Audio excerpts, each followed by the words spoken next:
Well, one of the early results saw Florida stay in the Trump camp, and his victory there seems to have been propelled by Latino voters, many families of Cuban or Venezuelan exiles. And one of those who campaigned to get Latinos to vote for Mr. Trump is the Reverend Samuel Rodriguez. Now, he's the president of the National Hispanic Christian Leadership Conference.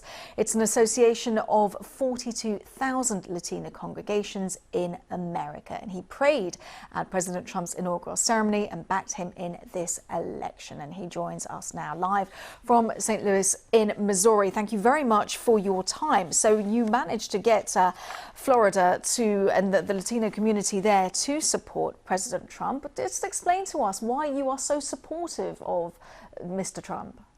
I'm supportive of policies.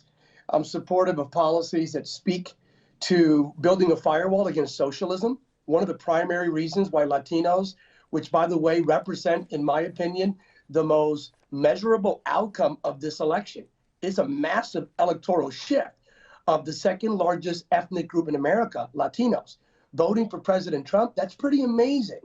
And it's saying no to socialism. The Latino vote has now emerged as the quintessential firewall against the advancement of socialism in America. So I support that, a firewall. I mean, we come from Venezuela, Bolivia, Nicaragua, Cuba. We know what socialism looks like firsthand. The second thing is Latinos have a strong faith ethos, very pro-life. According to Pew Research, we're the most pro-life community in America. And the Democratic Party left the reservation. It's no longer the party of Barack Obama of 2008. It's the party of late-term abortion. And Latinos went, wait a minute, that's a bridge too far. That's why Latinos gave Florida to President Trump.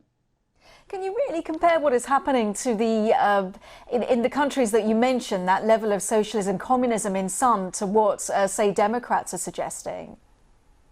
Sure you can, of course. It's an ideological continuum. If you're a student of history, it begins with the notion of simplistic, nuanced socialism, of big government, government entitlement, multi-generational government entitlement, putting a lid on one's giftings and abilities and entrepreneurship, free enterprise, free markets. And that evolves into Chavez, Maduro, Fidel Castro. That evolves into socialistic regimes with Marxist and communist tendencies.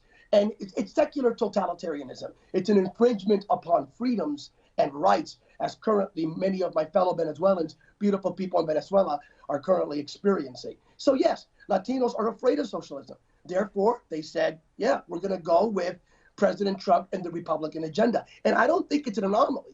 I think it's the beginning. Unless the Democratic Party in America has a come to Jesus moment regarding socialism and late-term abortions, you may very well see the beginning of an engagement between Latinos and the conservative movement. I'm not saying marriage. I think the engagement ring is on the finger, and they're about to meet our parents. Reverend Rodriguez, thank you so much for sharing your passion. Thank you. Thank you for having me.